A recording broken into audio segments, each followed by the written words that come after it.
warahmatullahi wabarakatuh. Alhamdulillahirabbil alamin. Wassalatu wassalamu ala asyrafil anbiya'i wal mursalin sayyidina wa maulana Muhammadin wa ala alihi wa sahbihi ajma'in, amma ba'du. Tama-tama marilah kita memanjatkan puji syukur pada Allah Subhanahu wa Ta'ala. Salawat dan salam kita sampaikan kepada baginda Nabi Muhammad sallallahu alaihi wasallam beserta keluarga dan para sahabat beliau. Tema Kultum Zuhur pada hari ini yaitu fadilah sholawat, keutamaan sholawat. Sholawat itu hukumnya wajib dalam sholat. Ketika kita tasyahud awal atau tasyahud akhir, kita tidak membaca sholawat Allahumma sholli ala Muhammad wa ala ali Muhammad, kita lupa, itu nggak bisa diganti dengan sujud sahwi, tetapi sholatnya batal. Karena apa? Karena sholawat merupakan rukun dari ibadah sholat yang kita laksanakan.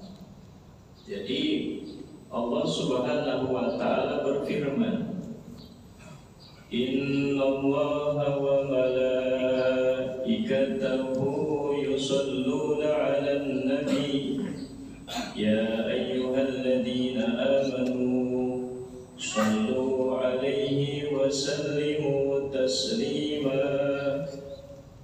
Jadi artinya Allah sesungguhnya, kalau ada kalimat di depannya ada kalimat inna, ini adalah penekanan. Sesungguhnya, sungguh Allah dan para malaikatnya, malaikatahu, para malaikat Allah, punya ini Allah, yusalluna, mereka Allah dan para malaikat, yusalluna, mereka bersolawat kepada Nabi, kepada Nabi Muhammad sallallahu alaihi wasallam. Itu yang pertama, bahwa Allah bukan berarti Allah wajib bersalawat kepada Rasulullah sallallahu alaihi wasallam. Kalau sudah berbicara wajib, berarti itu berbicara hukum. Seperti kita melaksanakan sholat wajib, kalau dikerjakan mendapat pahala, kalau ditinggalkan mendapat dosa. Tidak, Allah itu tidak berdosa kalau Allah tidak bersolawat kepada Nabi Muhammad. Tapi Allah Subhanahu wa Ta'ala dan para malaikatnya bersolawat kepada Rasulullah. Maknanya dalam beberapa tafsir, Allah bersolawat kepada Nabi Muhammad sallallahu alaihi wasallam adalah kasih sayang Allah kepada makhluk pilihannya. Jadi Nabi Muhammad ini makhluk pilihan, Bapak Ibu sekalian yang dimuliakan Allah. Kenapa Nabi Muhammad menjadi makhluk pilihan?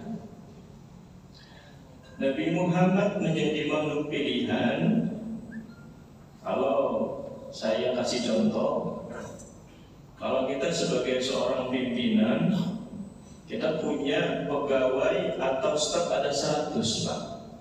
Ada 100. Kita lihat kinerjanya, kita lihat kedisiplinannya, kita lihat bagaimana akhlaknya. Apakah 100 itu sama? Tentu tidak. Pasti 100 itu memiliki perbedaan dan ada tingkatannya. Maka Allah mengutus para nabi yang jumlahnya 124.000. Dari mana tuh 124.000? Dari berbagai macam kitab terdahulu menyampaikan bahwa Allah mengutus para nabi. Nabi ini dalam pengertian secara bahasa adalah utusan yang menyampaikan titah wahyu Tuhan untuk dirinya, dan hanya orang-orang yang ada di sekitarnya, artinya orang-orang yang terdekat. Radiusnya itu nggak jauh. Tapi kalau sudah Rasul, itu sama wahyu atau titah dari Tuhan, dari Allah Subhanahu wa Ta'ala.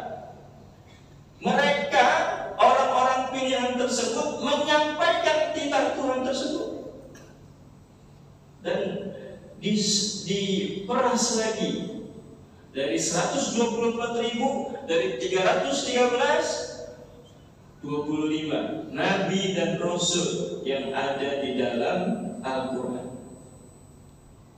Terus diperas lagi, ada yang namanya ulul azmi, jadi 5.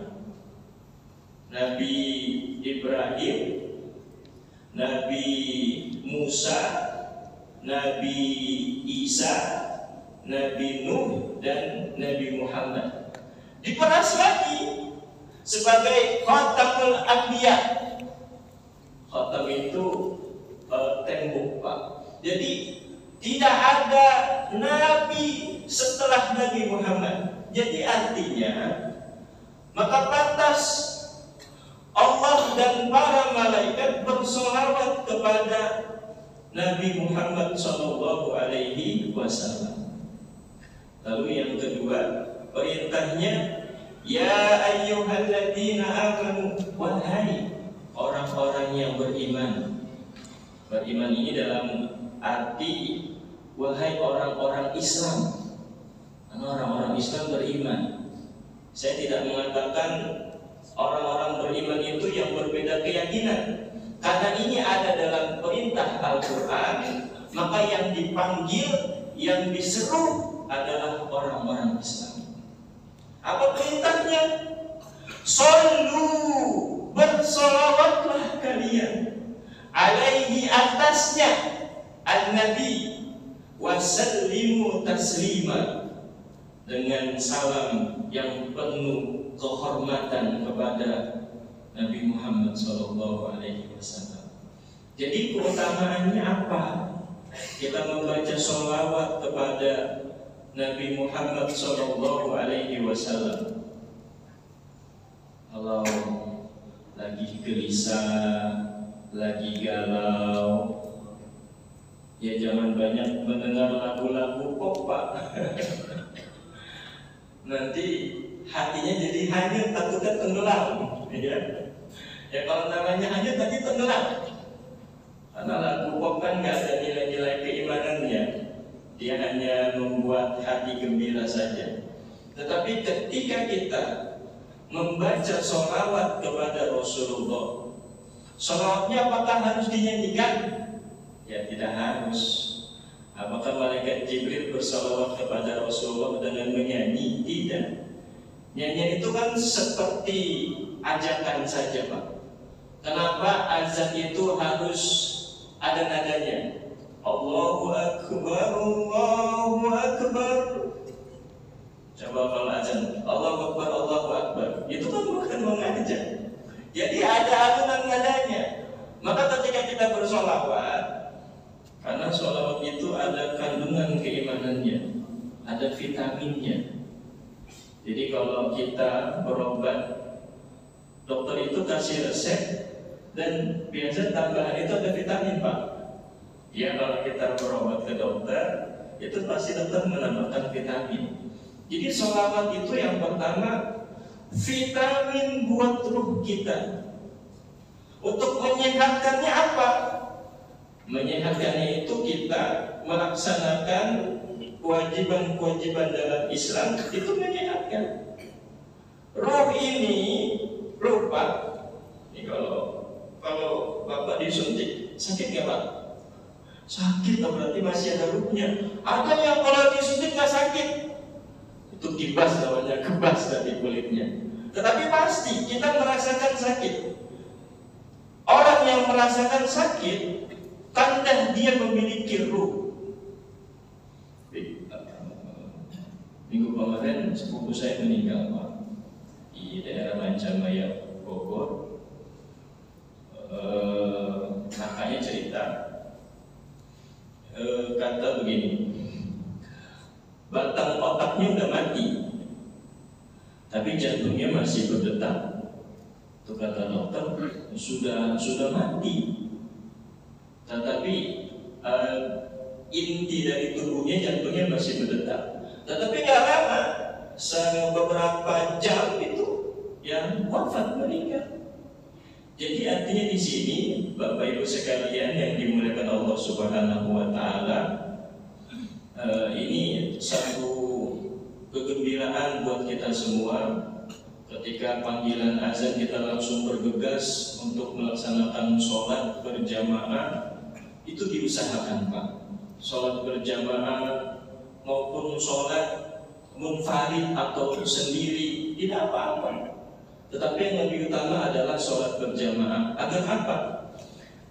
Agar ruh kita tidak sakit Pak. Ruh kita tidak sakit. Kalau ruh sakit itu seperti apa? Kalau saya coba contohkan, kalau badan kita sakit itu ada penyakit yang menggerogoti. Bisa virus, bisa bakteri, bisa kuman. Ya kanker itu kan virus Pak. Itu menggerogoti tubuh kita. Tetapi dia tidak menggerogoti rohnya. Nah, maka Nabi Ayub Shallallahu Alaihi Wasallam, ketika penyakit menggerogoti fisiknya, beliau cuma minta kepada Allah agar penyakit tersebut tidak menyakiti jantungnya Pak. Jadi letak iman ada di situ. Semuanya. Ruhnya nggak sakit. Bapak mau pilih mana? Mau sakit fisik atau sakit ruh? Ya kita berharap tidak sakit dua-duanya ya Pak ya. Tapi kita berharap kepada Allah Subhanahu wa taala, kalau kita mau sehat, jaga makan, jaga waktu istirahat, waktu bekerja tidak diporsir. Itu kan kesehatan kita. Itu selalu kita jaga. Dokter menyampaikan Bapak jaga kesehatan, Bapak dalam masa penyembuhan, pasti yang tahap-tahap yang dikasih itu fisiknya. Ya. Minum obat harus teratur, makan harus dijaga, bahkan ada pantangan-pantangannya. Nggak cukup Pak, nggak cukup dengan itu saja. Harus dibarengi dengan kesehatan mental kita, kesehatan jiwa kita, kesehatan roh kita. Salah satu vitaminnya itu adalah membaca sholawat kepada Rasulullah Shallallahu Alaihi Wasallam. Jadi yang pertama, sholawat itu vitamin. Vitamin itu nggak ada efeknya. Dimanapun kita melaksanakan sholawat, maaf, dalam keadaan tidak berwudu itu boleh membaca sholawat. Bahkan dalam keadaan junub, saking inginnya membaca sholawat itu dibolehkan. Maka artinya Bapak, Ibu, saudara-saudari yang dimuliakan Allah Subhanahu wa taala, yang pertama, sholawat itu vitamin buat ruh kita. Yang kedua, sholawat yang kita baca itu tidak terbatas ruang dan waktu. Ya Pak, kalau kita baca Quran harus ada adabnya, menghadap kiblat, harus berwudu, karena yang kita baca adalah firman Allah Subhanahu wa Ta'ala terbatas dengan ruang dan waktu. Tapi ketika kita membaca sholawat tidak terbatas ruang dan waktu. Di mana saja, kecuali tempat yang kotor, kamar mandi. Nggak mungkin kita lagi dalam buang air nih kita baca sholawat, itu ada aturannya. Karena yang kita baca itu adalah lafaz mulia. Tidak mungkin kita membaca lafaz yang mulia pada tempat yang kotor. Artinya sholawat yang kedua, fadilah keutamaan sholawat yang kita baca adalah dia tidak membatasi pekerjaan-pekerjaan yang kita lakukan. Mau lagi bawa kendaraan, baca sholawat. Kalau baca Quran harus lihat mushafnya, Pak. Terusnya kalau lagi bekerja nih, pasti kan kita kerja nggak mungkin terus-terusan, ada jedanya. Bisa kita pergi dengan membaca sholawat. Agar apa? Agar sholawat yang kita baca itu bisa menyeimbangkan pikiran-pikiran kita. Jadi biar stabil, Pak. Kalau kita banyak membaca sholawat, stabil. Nih, kalau kita jalan terlalu capek jalannya, terlalu jauh jaraknya, itu kadang-kadang badan nggak maksimal, Pak. Tetapi kalau dibarengi dengan pernapasan yang sesuai, nggak buru-buru larinya, maka seimbang. Begitu juga dengan pekerjaan yang kita lakukan. Kalau kita membaca sholawat, nggak seperti gini, sebelah kanan kita baca sengaja Allahumma sholli ala sayyidina Muhammad wa ala ali sayyidina Muhammad, mengganggu teman-teman kita. Membaca dengan sir saja, dengan suara pelan. Jadi yang kedua yang kita dapatkan, ketika kita membaca sholawat, itu bisa menyeimbangkan antara beban kehidupan kita dengan kesenangan hidup kita. Itu pasti kita dapatkan. Dalam beberapa kisah dikisahkan, ada seorang raja yang senang beribadahnya membaca sholawat. Ya, raja ini melayani rakyatnya itu pada siang hari. Rakyat komplain, wahai raja, kenapa kau melayani kami pada siang hari? Sang raja hanya menyampaikan bahwa saya mengamalkan kecintaan saya kepada Rasulullah agar apa? Agar ketika saya melayani kalian, benar-benar sosok perilaku Rasulullah dapat saya contoh. Ya, jadi yang ketiga, orang yang selalu senantiasa mengamalkan sholawat itu sedang belajar bagaimana akhlak Rasulullah. Ya, kalau kita dibilang pecinta sholawat, ya harus mengikuti perilaku Rasulullah. Oh, Rasulullah itu sangat menghormati perempuan, sangat memuliakan, mencintai anak kecil. Kita ikuti sosok Rasulullah. Tidak mungkin orang yang selalu mengamalkan sholawat, dia berbuat jahat sama orang itu bertentangan. Nggak mungkin. Jadi ketika seorang yang ahli dalam membaca sholawat, dia mengikuti perilaku Rasulullah. Hubungan Rasulullah dengan sahabat seperti apa, itu harus diikuti.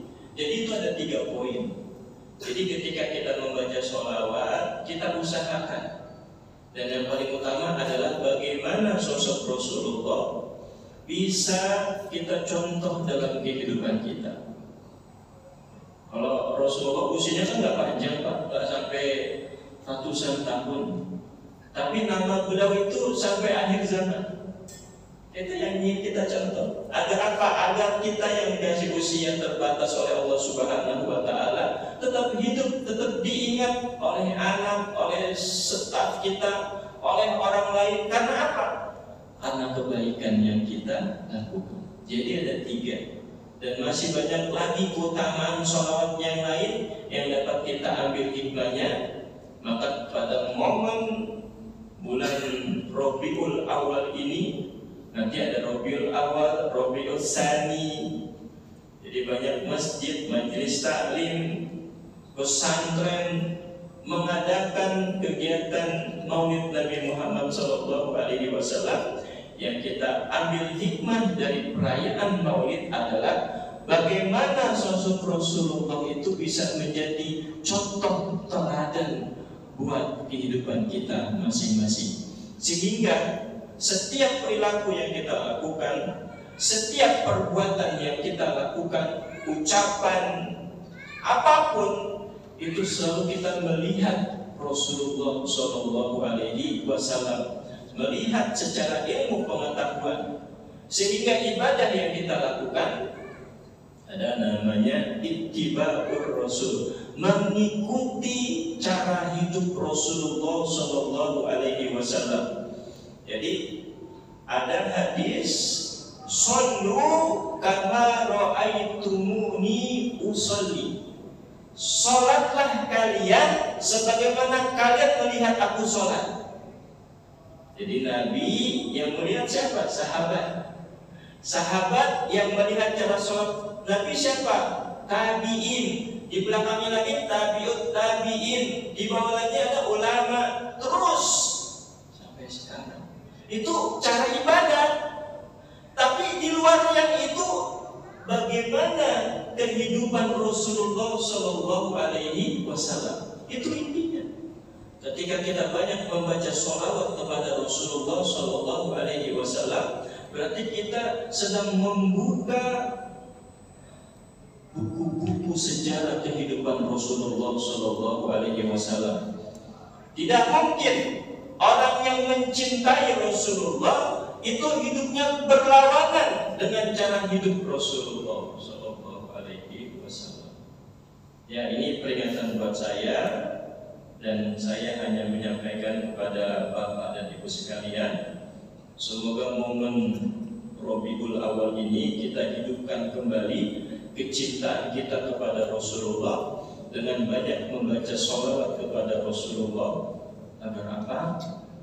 Agar nanti ketika kita menghadap Rasulullah SAW, kita membawa hadiah, yaitu sholawat yang senantiasa kita baca kepada Rasulullah SAW. Orang-orang kita baca sholawat kepada Rasulullah. Ya Nabi, salam alaika.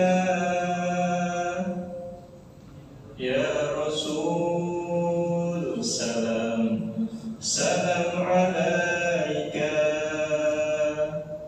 Ya Habib, salam alaika. Salawatullah alaika. Semoga Allah Subhanahu wa Ta'ala senantiasa merahmati kita untuk bersolawat kepada Rasulullah SAW. Marilah kita tutup dengan membaca sholawat 3 kali. Allahumma salli ala Sayyidina Muhammad wa ala ali Sayyidina Muhammad. Allahumma salli ala Sayyidina Muhammad wa ala ali Sayyidina Muhammad. Allahumma salli ala Sayyidina Muhammad wa ala ali Sayyidina Muhammad.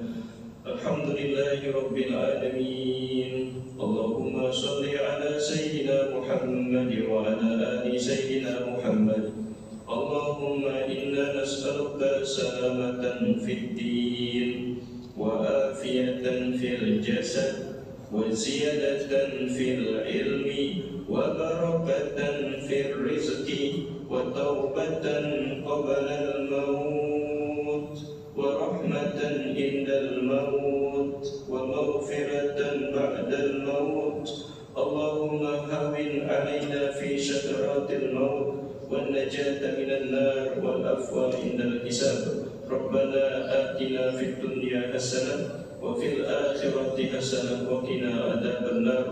وصلى الله على سيدنا محمد وعلى آله وصحبه وسلم والحمد لله رب العالمين. Terima kasih, mohon maaf.